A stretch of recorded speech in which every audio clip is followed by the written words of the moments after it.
آج کی حدیث صحیح عقیدے اور تکبر سے بچنے کے بارے میں ہے۔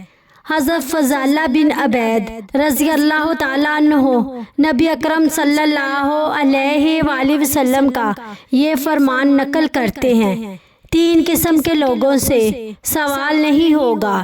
ایک وہ شخص جو اللہ تعالیٰ کی چادر کے بارے میں اس سے جھگڑا کرتا ہے، بے شک اس کی چادر کی بڑائی ہے اور اس کا تہمت غلبہ ہے۔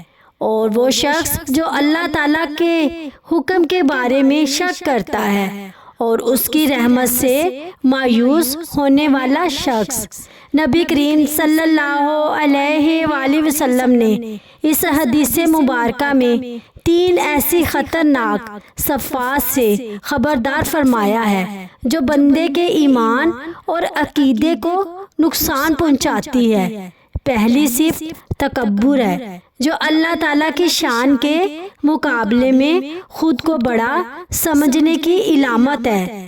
دوسری صفت اللہ تعالیٰ کے فیصلوں اور اس کے وعدوں میں شک کرنا ہے، جو ایمان کی کمزوری کو ظاہر کرتا ہے۔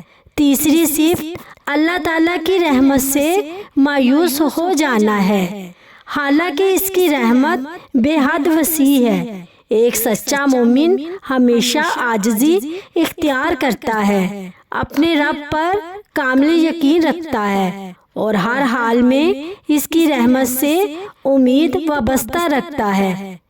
اپنے رب پر ہمیشہ بھروسہ رکھیں، تکبر سے بچیے اور کبھی بھی اللہ تعالیٰ کی رحمت سے مایوس نہ ہوں۔